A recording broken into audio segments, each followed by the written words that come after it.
Hello बच्चों, कैसे हो आप? लास्ट टाइम हमने कुछ इंटीग्रेशन के बारे में इंफॉर्मेशन ले ली। Also we have discuss about the differentiation. अब हमारे पास दोनों की इंफॉर्मेशन है कि how to take the derivative and how to take the integration of any quantity. One more time, if we want to take the derivative, then derivative of x raised to n with respect to x is n x raised to n minus 1, and integration of x raised to n with respect to x is x raised to n plus 1 upon n plus 1। अब जैसे हम बोले integration and differentiation are exactly opposite. That means अगर हम जिसका differentiation करें, अगर उसी क्वांटिटी का हम इंटीग्रेशन करें तो हमें वापस मेन क्वांटिटी मिलती है। Like just take the example of the velocity। तब if we say the velocity means what? That is derivative of x with respect to time, that we know dx upon dt। तो derivative of x with respect to time is velocity। तब अगर हम velocity का integration करें, मतलब अगर यही चीज देखो यहां पर जो ये dt है इसको यहां पे मल्टीप्लाई कर ले, then we can say dx is vdt। अब इसका इंटीग्रेशन करो, take the integration on both the sides, then integration of dx is equal to integration of vdt। तब यहां पर इंटीग्रेशन ऑफ dx, वो हमने बोला था कि integration of dx is x, और यहां पर वेलोसिटी अगर कांस्टेंट है तो कांस्टेंट का जैसे डिफरेंशिएशन नहीं होता उसे इंटीग्रेशन भी नहीं होता। Then v constant, integration of dt is t। तो अगर हम x का डिफरेंशिएशन करें तो वेलोसिटी मिलती है, और वेलोसिटी का अगर इंटीग्रेशन करें तो हमें मिलता है डिस्टेंस, डिस्प्लेसमेंट। ऐसे ही अगर हम दूसरा एग्जांपल लें कि हमारे पास है acceleration is dv upon dt, that means derivative of velocity with respect to time is acceleration. Then if we take the integration of the acceleration, we will get velocity। जैसे हम बोलते हैं कि dv is equal to a dt। Just take the integration on both the sides, integration of dv is equal to integration of a dt। integration of dv is v, then अगर इसको ऐसे ही रखें then v is equal to integration of a dt। We can say this is the integration of acceleration with respect to time। तो derivative of velocity with respect to time is acceleration, उसका opposite integration of acceleration with respect to time is velocity। तो ऐसा हम बोलते हैं कि ये दोनों एज ए एग्जैक्टली ऑपोजिट है, कि वेलोसिटी का डिफरेंशिएशन एक्सेलरेशन, देन एक्सेलरेशन का integration means velocity, x displacement का डिफरेंशिएशन वेलोसिटी, तो वेलोसिटी का इंटीग्रेशन मिलेगा हमें डिस्प्लेसमेंट। क्लियर? तो ऐसे ही integration and differentiation are exactly opposite. अगर हम जिसका डिफरेंशिएशन करें और जो क्वांटिटी मिले उसका इंटीग्रेशन करो तो हमें वापस मेन क्वांटिटी। फिर से वेलोसिटी का डिफरेंशिएशन एक्सेलरेशन, एक्सेलरेशन का इंटीग्रेशन वेलोसिटी। बस ऐसे ही अब हमें एक जो बोलते हैं एग्जांपल नंबर 3,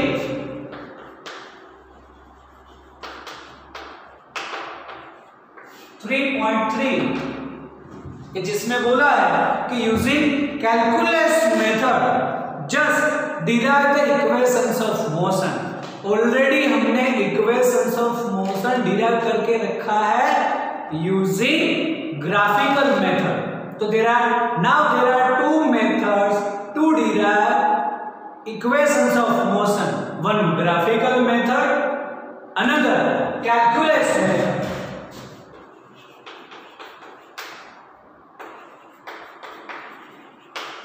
तो अभी करना है हमें कैलकुलस मेथड से कि using calculus method just derive the equations of motion. तब कैलकुलस मेथड में याद रखो कि कुछ हमें ऐसे इंटीग्रेशन करके आंसर्स लाने हैं और इंटीग्रेशन के रूल्स भी याद रखो कि क्या क्या हमने कैसे इंटीग्रेट किया था। ओके, तो चलो अब स्टार्ट करते हैं हम एक्सेलरेशन से कि वी नो दैट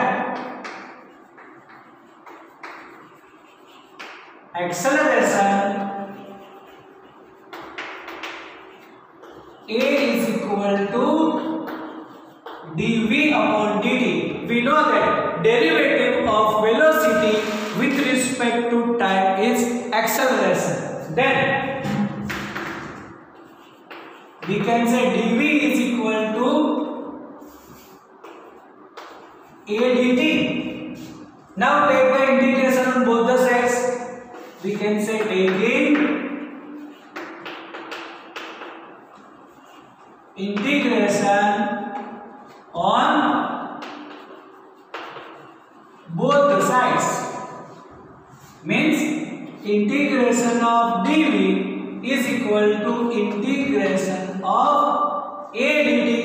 अब यहां पर अगर हम लिमिट लगा दें कि फ्रॉम 0 टू t, तब यहां पर वेलोसिटी में initial velocity we know that it is v not और final velocity v।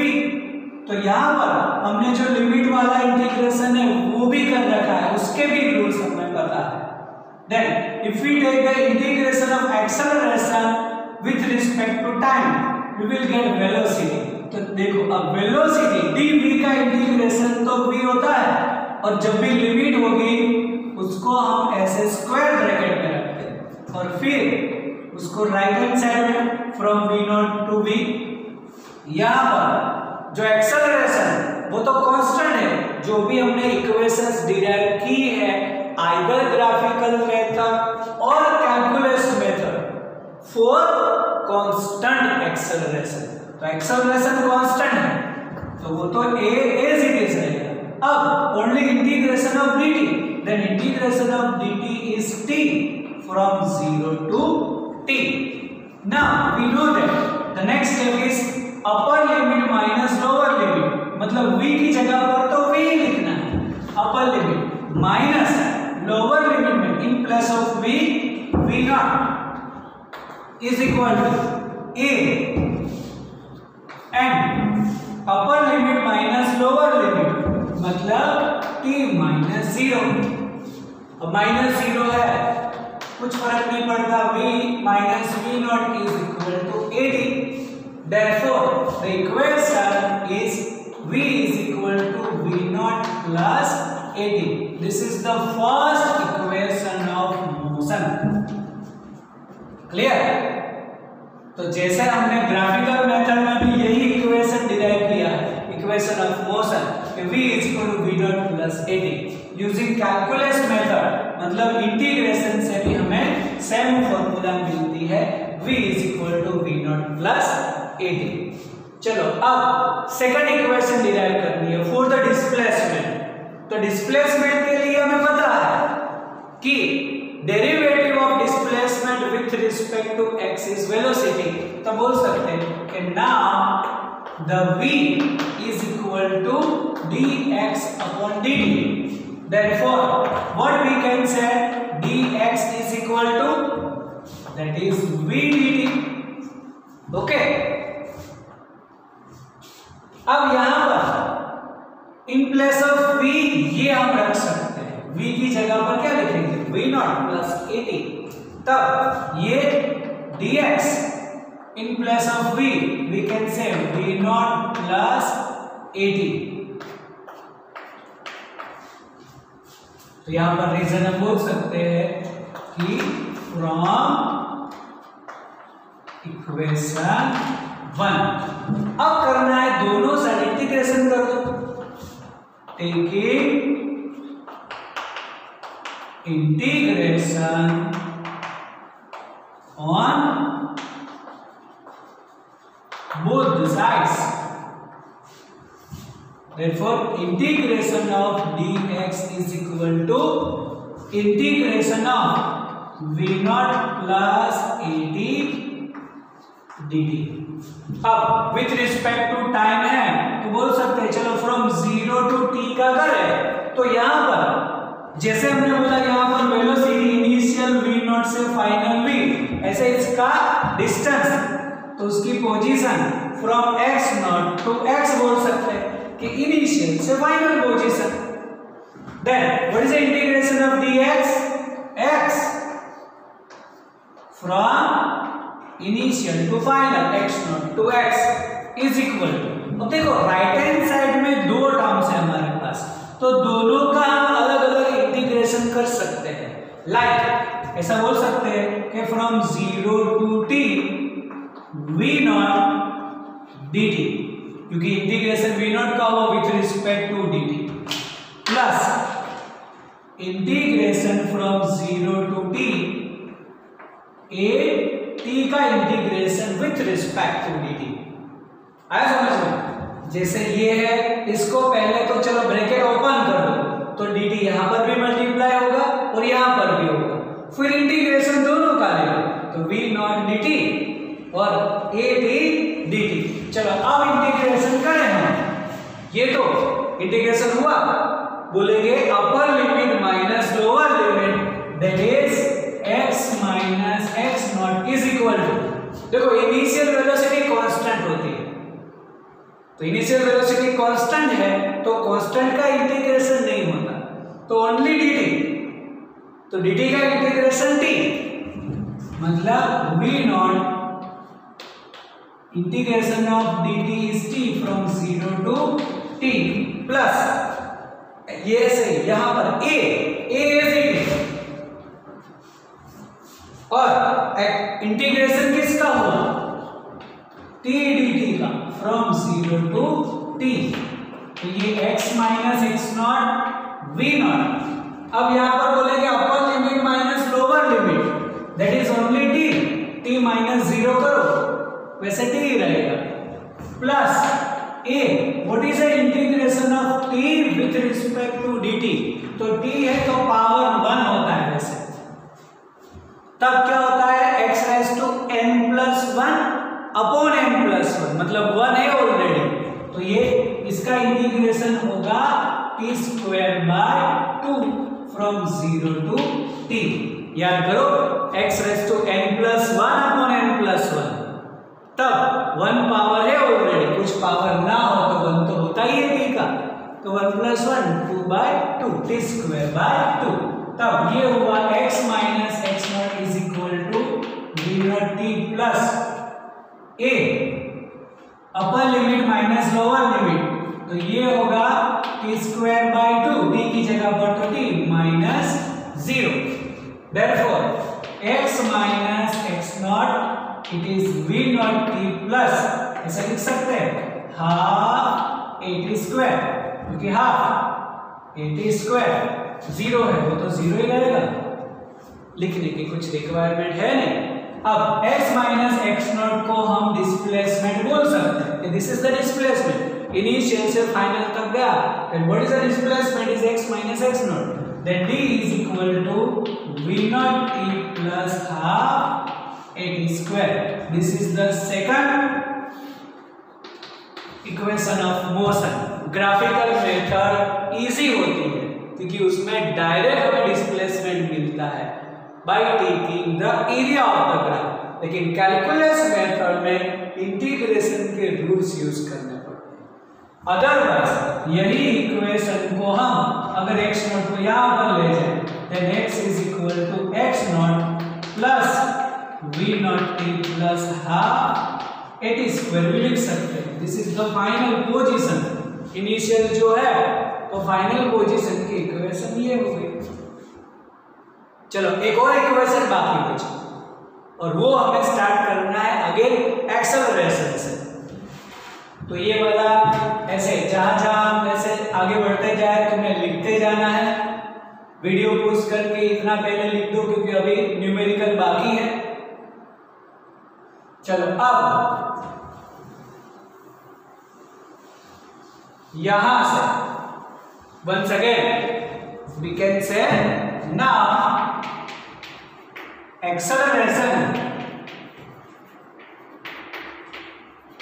a is equal to dv upon dt। अब एक और इक्वेशन डिराइव करनी है तो ऐसा कुछ कर सकते हैं dv upon dt into dx से मल्टीप्लाई करो dx से डिवाइड करो। मैथमेटिकल टर्म्स जैसे हम लिखे सब सही होने चाहिए। तो जो भी चीज से हम डिवाइड करते हैं उसको मल्टीप्लाई करो, जो मल्टीप्लाई करते हैं वही डिवाइड करो। तब ये टर्म में ऐसा करो कि dx से मल्टीप्लाई करो और डिवाइड करो। और अब यही टर्म हम ऐसे लिख सकते हैं कि dv अपॉन dx इसको इंटरचेंज कर दो एंड dx अपॉन dt।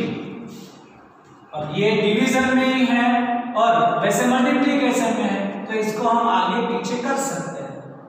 तो अब dx अपॉन dt, तो dx upon dt is the velocity. Therefore a is equal to dv upon dx into v। Okay लिख सकते हैं हम because v is equal to dx upon dt।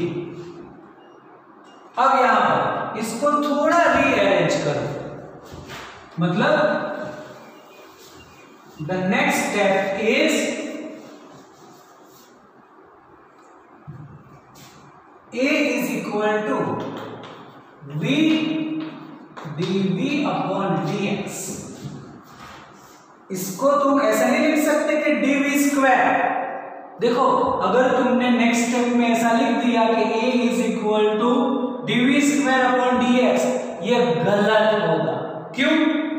v अलग है और dv is the duration of time. dv d और v दोनों अलग अलग नहीं है। dv is the rate of change of velocity. तो rate of change of velocity हम इसको डेल्टा v से लिखते हैं। फिर अगर हमने लिमिट लगाई है थियरी में तब बोला कि delta is converted into d। तो dv is the change of velocity है। d जो है वो अलग नहीं है, v अलग नहीं है। Okay you can't say dv square क्योंकि v is the velocity, dv is the change of velocity. चलो अब इसमें इसको यहां पे रखते हैं। ऐसा हो सकता है कि v dv is equal to a dx। सिर्फ इसको ऐसे इंटरचेंज कर दो। अब कर दो दोनों साइड इंटीग्रेशन वापस ऐसे taking integration on both the sides. इसका इंटीग्रेशन करें v dv is equal to integration of a dx। चलो अब यहां पर अगर मैं बोलूं इनिशियल से फाइनल का करना है तो यहां पर इनिशियल पोजीशन से फाइनल पोजीशन का। Then what is the integration of v with respect to dv? तो सेम रूल, v का पावर 1 है तो पावर 2 होगा v square by 2 from v not to v is equal to a तो constant है तो constant का एक्सेलरेशन होगा नहीं। What is the integration of dx only, that is x। अब बोलेंगे अब upper limit minus lower limit. Upper limit में v की जगह पर v लिखेंगे that is v square minus lower limit तो v की जगह पर v not square, square already है, divided by 2 is equal to a। Upper limit minus lower limit it is x minus x not. x minus x not को हम ऐसे displacement बोल सकते हैं। Therefore v square minus v not square division में से multiply में 2ad। Otherwise यही equation v square minus v not square is equal to 2a same x minus x naught. The third equation of motion। तो तीनों equation हमने derive कर दी कि v equal to v not plus ad जो आगे की, फिर डिस्प्लेसमेंट की दो equation v naught t plus half ad square, v square minus v not square is equal to 2ad। या d करना है तो v square minus v not square upon 2a। तो हमें ऐसे तीनों इक्वेशंस मिले using calculus method integration. Integration के रूल्स याद रखने पड़े। अगर ये न्यूमेरिकल में प्रॉब्लम आ रहा है तो वंस अगेन आगे वाला वीडियो पहले देख लो, इंटीग्रेशन के रूल्स समझ लो अच्छी तरह से और फिर वापस इसको रिवाइज करो, क्योंकि ये मोस्ट इंपॉर्टेंट है। दोनों ग्राफिकल मेथड भी उतना इंपॉर्टेंट है और कैलकुलस मेथड, दोनों मेथड पूछते हैं। कई बार दोनों एग्जाम में होगा कि ग्राफिकल मेथड भी अलग पार्ट में होगा और कैलकुलस मेथड से भी इक्वेशन डिराइव करने को पूछेंगे, तो ऐसे करना है हमें। इसके लिए इंटीग्रेशन के रूल्स याद करो और इंटीग्रेशन के रूल्स हमने किए हैं, बराबर है। और उसको ये जो आगे का वीडियो है तब उसके इंटीग्रेशन के रूल्स थोड़े थोड़े टाइम पर वापस रिवाइज करते रहो। मैंने जो रूल्स लिखवाया है वो एक बार तुम लिख भी लो अपनी बुक में और उसको कंटिन्यूअसली थोड़ा थोड़ा रिवाइज करते रहो। जितना रिवाइज करोगे उतना इजी रहेगा आगे के टॉपिक में या आगे के चैप्टर में। आज हमने डिफरेंशिएशन डेरिवेटिव पढ़ा, फिर अब आगे के चैप्टर्स में बहुत सारे हम यूज करेंगे डेरिवेटिव। जैसे इंटीग्रेशन कर दिया तो जहां पर रिक्वायरमेंट हुई वापस इसके रूल्स हम यूज करेंगे। चलो अब नेक्स्ट टॉपिक, मतलब नेक्स्ट एग्जाम्पल 3.4। अब एग्जाम्पल 3.4 में क्या बोला है देखो। वैसे तो बहुत बड़ा क्वेश्चन है, अगर उसका सिर्फ हम ओवरव्यू लें तो ऐसा लिखा हुआ है कि कोई भी एक टावर बोला है हमें which is at 25 metre high, वहां से कोई भी एक पर्सन कुछ ऐसे बॉल थ्रो कर रहा है in upward direction with 20 metre per second. Then वो जो बॉल है वो वहां से from the top of the building कितने हाइट पर जा सकता है, तो how much rise to the ball. Then वहां से वो डायरेक्ट ऐसे ग्राउंड पर आता है, bottom of the building ground पर। तो ग्राउंड पर आने में उसको कितना टाइम लगेगा। जी की वैल्यू हमें बोल रखी है कि take 10 metre per second square. चलो अब इसका ऐसे कुछ डायग्राम सोचे हम 3.4 से रिलेटेड। तो ऐसा बोल सकते हैं हम कि ये कोई भी एक हमारी बिल्डिंग है, ओके, ये कोई भी एक बिल्डिंग है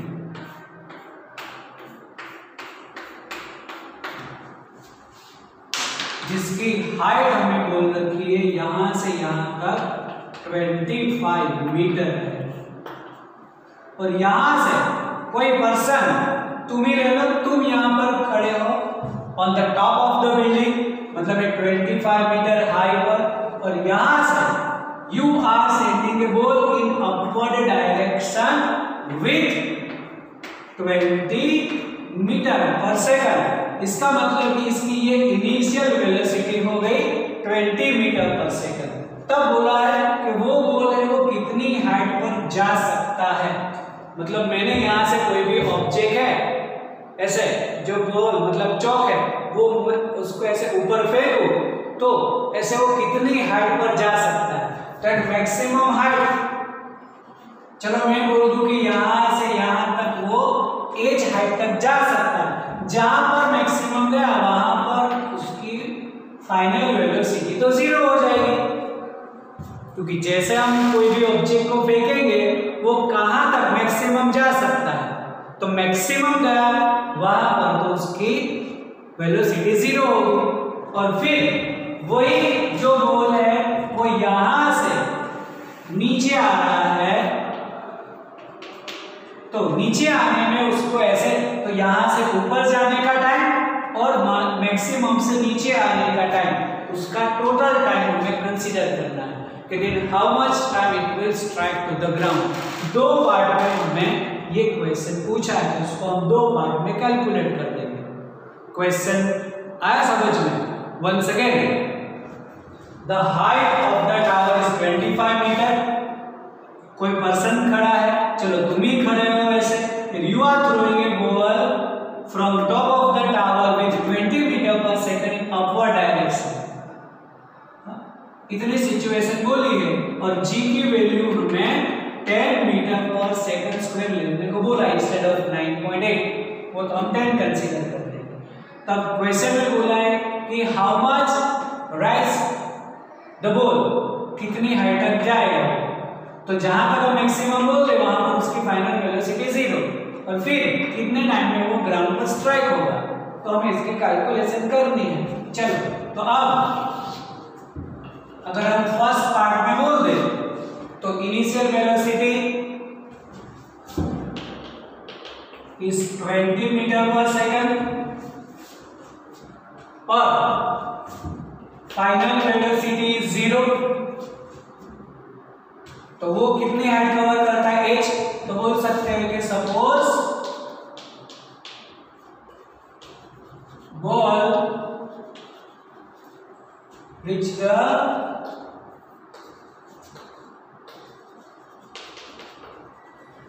maximum height h।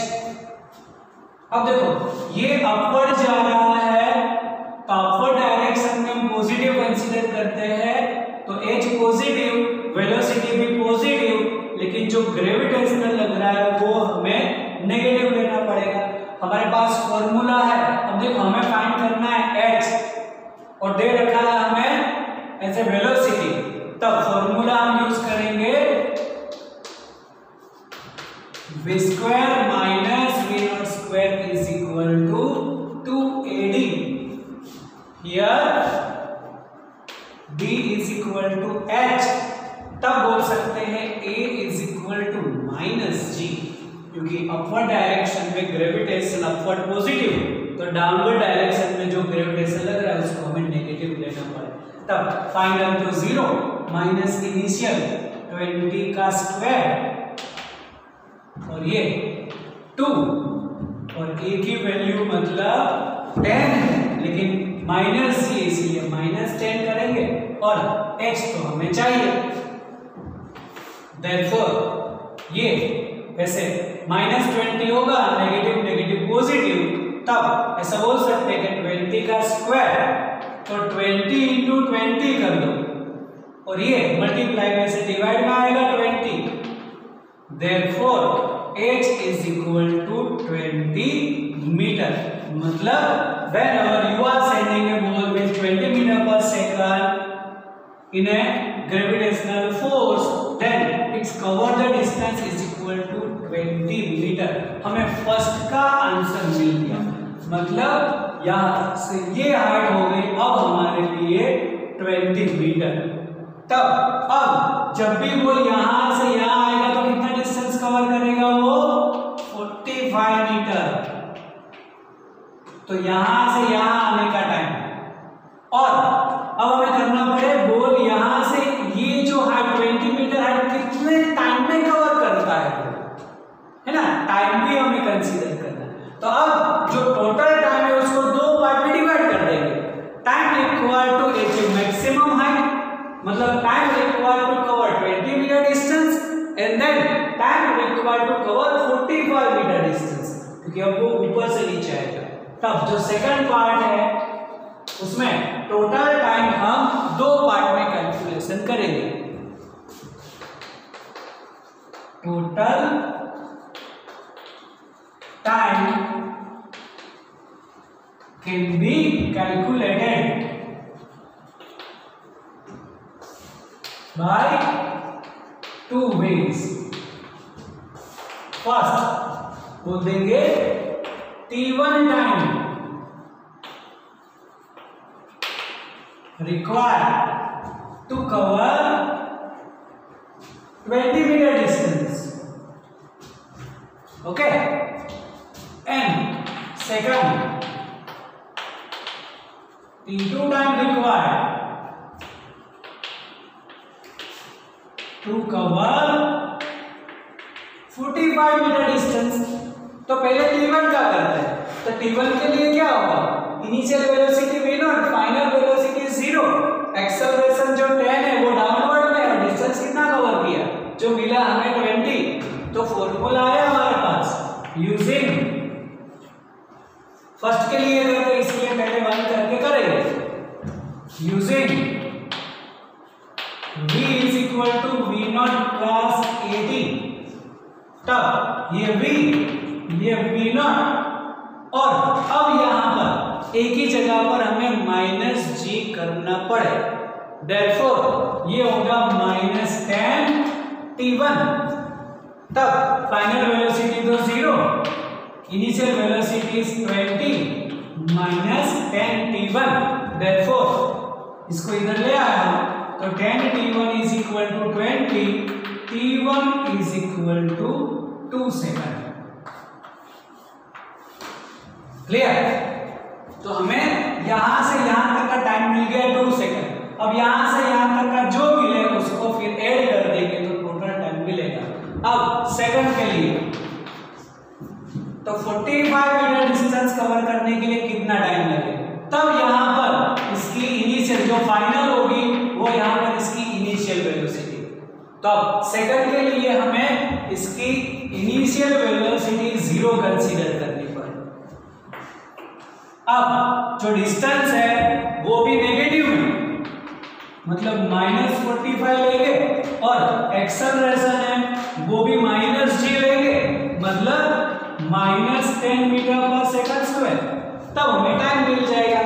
तो फॉर्मूला है हमारे पास कि d is equal to v0t plus half 80 square.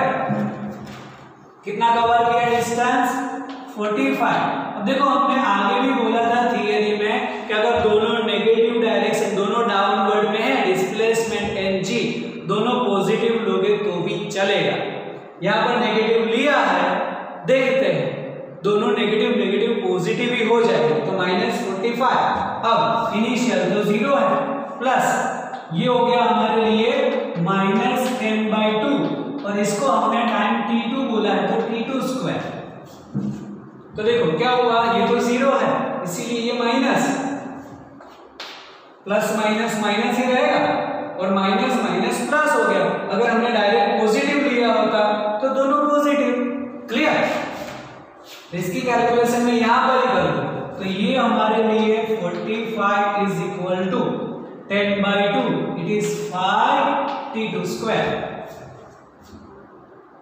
Then what about the t2, मतलब t2 square 45/5, 45/5 is 9। Then what about the t2 square root ले लो 3 सेकंड, तो ऊपर जाने का टाइम हुआ 2 सेकंड और वापस यहां से नीचे आने का टाइम हुआ 3 सेकंड। Therefore अगर हम बोले total time t is equal to 2 plus 3 5 second. तो जहां से हमने फेंका वापस नीचे आने का टाइम हुआ 5 सेकंड। क्लियर? अब इसकी दूसरी मेथड भी है। देखो यहां पर जैसे हमने यहां से ऊपर फेंका इसको, कितना टाइम हुआ उसके लिए 2 सेकंड। तो वापस जब ये बॉल यहां तक आएगा सेम हाइट पर, मतलब वापस 20 मीटर डिस्टेंस कवर करे तो वापस 2 सेकंड ही लगेगी, मतलब यहां से और यहां आने में 4 सेकंड हो गई टोटल। ऐसे भी कर सकते हो तुम।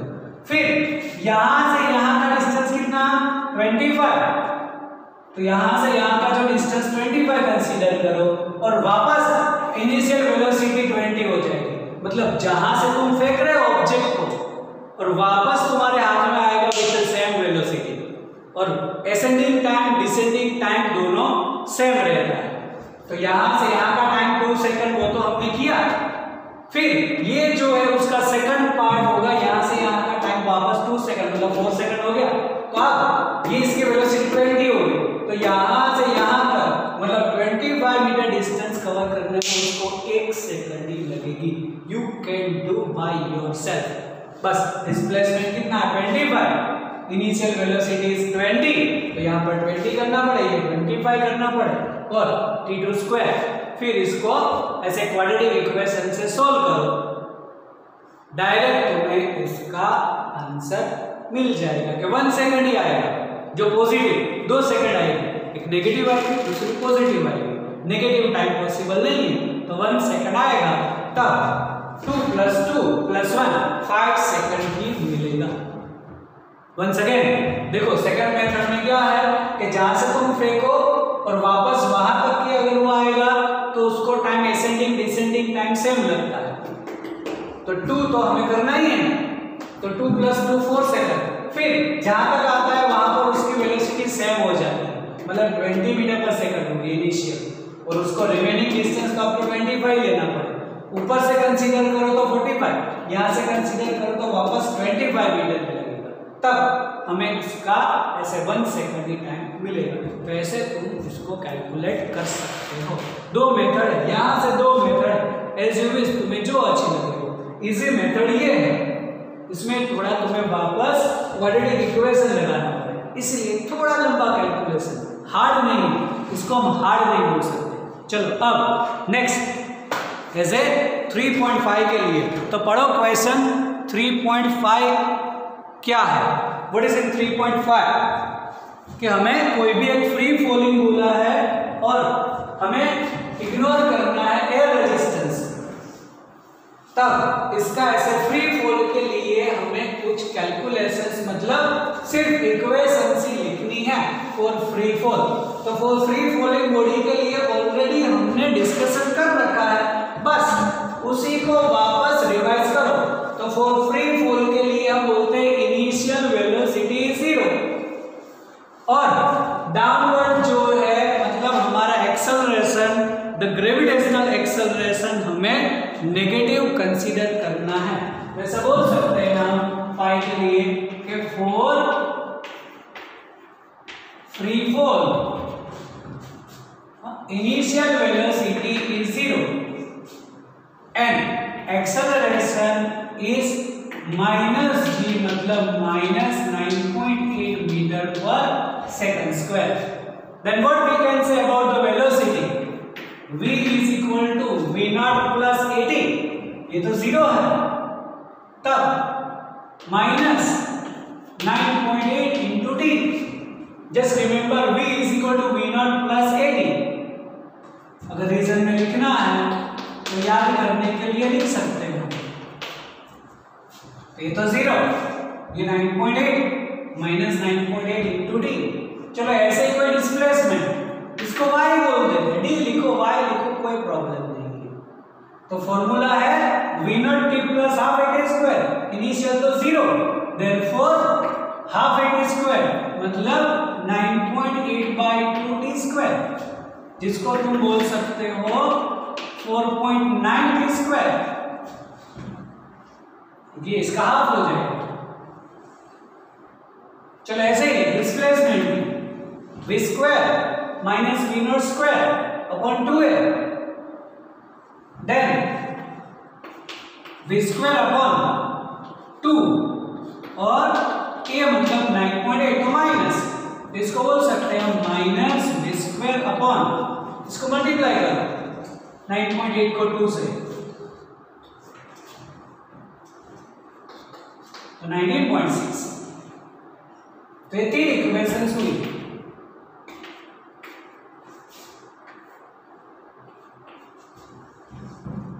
ओके, अब इससे रिलेटेड थोड़े अगर हम ग्राफिकल क्वेश्चंस भी देख लें, देन अब एक्सेलरेशन नेगेटिव है, इसीलिए कुछ ऐसा कंसीडर करते हैं कि a वर्सेस t का ग्राफ नेगेटिव है।